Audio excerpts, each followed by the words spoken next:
Welcome to the Mullin It Over podcast with Reverend Jack Mullins and Austin Covey.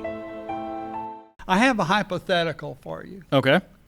The hypothetical is you're the chair of a search committee. Okay.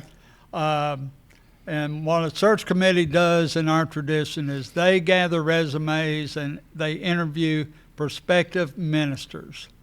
So according to the resume you're looking at, you have the best candidate. Mm-hmm. I mean, this guy. So we got you, is what you're saying. No. This one is ordained, PhD, previously married. He's a widower. He served 5 churches, each with lengthy terms of service. Okay. Perfect candidate on paper. For what? Senior minister. Okay. About 6 months in, Mm-hmm. You discover that he does not have a PhD. There is no deceased wife. In fact, you speak to her on the phone. Mm-hmm. No record at 2 of the 5 churches, and he was run off from 2 of the other 3. Obviously, your committee did not do due diligence in regarding to checking this individual out. Mm-hmm. Now what do you do? Sorry, I seem to have acquired a spider or a gnat or something. I know of a church where something similar happened with a youth minister.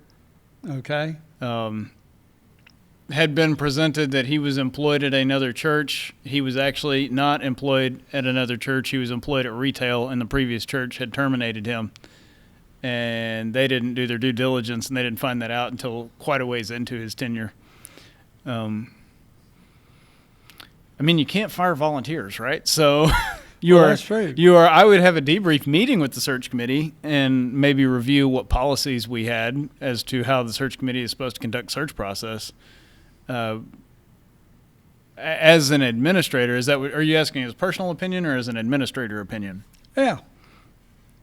Well, I mean, one is going to shade the other, so.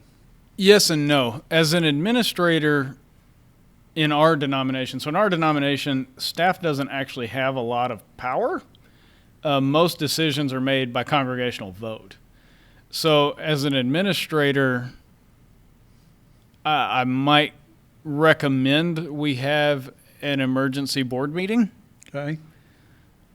And present all of this information and see how they would like to handle that. In a business setting, I would say that's grounds for immediate termination. If you lie on an application, that's a good way to get fired. Mm-hmm. In our setting, unless the board decides to then send that to the congregation decides to do that, you can't do that. Right. So if they decide they just like the guy and he seems to be doing well, I guess he persists. I'm not sure that I'd be interested in working with him. I might look elsewhere for employment. But if you were a lay member, you're a lay person, you're a member of the congregation, you chaired the committee. I chaired the search committee? Yeah. I would like to think we would do our due diligence better than that. Yeah, but you did not. Well, you don't get to say I chaired it and then you make up the grounds for how I chaired said it. It's a hypothetical. I get to construct the hypothetical. Honestly, I would be embarrassed enough I'd probably leave the church. Okay. When this happened, because this happened at my home church. Okay. After they had been under the leadership of a very, very competent, ethical, beloved senior minister for 33 years. Over a generation. Yes. And they went through this exact situation.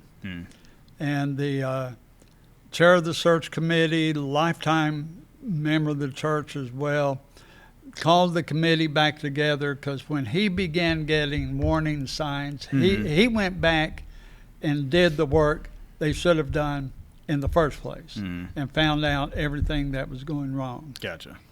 So they were, oddly enough, having a meeting of the nominating committee to identify new board officers, board chair, chair-elect, and so on. This individual with a supporter in tow barged into that meeting and said to them, if you elect Jack Mullins Sr. as chair of this board, I quit. So the minister barged in and said The that. minister barged in. Gotcha. Because he saw the writing on the wall. For the record, this is Jack Mullins Jr. Junior. And Let the record reflect. and needless to say, that's the one and only time my father served as chair of a church board. I would think that'd be a great blessing if he came in and did that, because he... Yeah. Well, and okay, so that is a interesting part of the hypothetical that was left out, is that this was probably 50 years ago. Yeah. I would say do we have a gnat in here? What is... Yeah, but little friend. Yes, where'd he go? Hanging off of your finger. No, he's on my shirt now. All right, buddy. I'm pro spider, but not when you land on me. I was trying to get him to the floor. He didn't want to cooperate. Sorry. But We're anti-spider for the day. I understand. Anyway, sorry, the reason I ask is because the capacity to do the due diligence 50 years ago is a little different than the capacity to do the due diligence now. It would be much easier today Yes. to do those things. In the church that I'm aware of that had that problem with the youth minister, this was like 5 years ago. Yeah. I mean, this was at a time when, and maybe this is a harsh stance, in my opinion, there's not really an excuse to have that problem. Well, and these were all business people, and they knew how to conduct a job search for for a staff person in their business. Right. They didn't even do the minimum of what would have been expected to run their own businesses. Because, I mean, I would think, like, if somebody claims a PhD, you would at least like to see a copy of their diploma or something. You would think. Yes. I know it was a long time ago. They were still handing out diplomas then. Yeah. That's not a new invention. But no, I just periodically I like to throw that hypothetical out to people just to see what their reaction is. I think couching it in the time frame in which it happens does make a difference to a certain extent. Yeah, do your due diligence. Yeah. This is not a shot at any particular church or environment, but it is. I have found it to be relatively common in speaking with people who work at other churches or in doing contract work for other churches. A lot of things are gotten into by churches because due diligence was not done. Yeah. Whether it be contractual obligations for equipment or facilities or any number of other things. Churches too often do not conduct their business in a professional way. Yes. And that's ludicrous to me, because in that regard, and I understand when people say, but the church is not a business.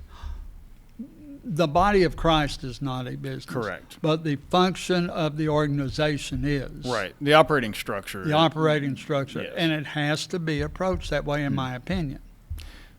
Well, and even the body of Christ, I guess it depends on what you want to ascribe to being church. Yeah. But even at an early church level, in the sense of tithing and giving money to the poor, the lesser, things like that. I mean, in a sense of money coming in, money going out, tracking that money, that sort of thing. I mean, that's even... Somebody was still recording. Yeah, what was coming I mean, in. that's like Jesus. One of Jesus's disciples is doing this job, right, for the 12. Yeah. So I mean, that's a very, I would say, old part of church is. Even Jesus and his disciples had a business administrator to an extent, right? Yeah. So I think to a certain extent that's pretty key to making the operation happen. And I understand that part of the challenge at the local congregational level is you're working with volunteers. Mm-hmm. Oftentimes they may not have a business background or an accounting background. And they tend to believe in everyone's good nature even when the people with whom they're dealing may not have very good natures. Well, that's something else I would say is I think people in a church, and this is a generalization, but as a general rule, tend to be more moral, upstanding people. And sometimes they make the mistake that everybody else is also a moral, upstanding person. And so they don't do their due diligence because they think, oh, nobody would wrong a church, when in reality that makes you a prime target to be wronged. So all of the people with the intention of wronging somebody are going to go to the place where they have greatest chance of success because they know there's not going to be a check. Well, and that's why most churches have built into their governing documents a period of time someone has to be a member or participating member of that congregation before they can hold office and take various roles. Let us get to know you and learn how trustworthy you are. Same thing is even more true in working with children and youth, because churches, regrettably, can be a real feeding ground for pedophiles because too often churches don't do their due diligence of background checks. When I think what is true a lot of times, so I'll preface this by saying a lot of times in popular media, I guess you would say, the church that is portrayed is the mega church. And the reality is 99% of churches aren't mega churches. That's right. They're small churches. They're struggling churches. They don't have a lot of staff. They don't have a lot of money. They don't have a lot of resources. So, you see sort of in social media and different places, like, churches do this. Like, 0.05% of churches do that. The mega churches do that. But the reality is a lot of times churches are hurting for volunteers or they're hurting for help. And so when somebody comes along as a willing volunteer, they probably have somebody that's been doing it for 20 years and is burnt out and needs a break, and so they just go, hey, good, come on down, and that can be a problem. And criminal background checks are not cheap. They don't come free, and every time you do one, it's going to run you anywhere from $50 to $100 or more, depending on what level. Church I served previously was right at the beginning of the movement to do that in churches.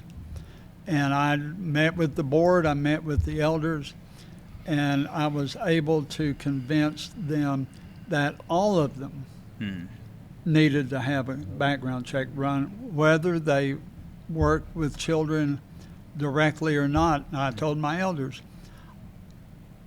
we need to know that all of our elders can interact one-on-one with any child without risk. And because this, in my opinion, is part of your ministry and service to the church.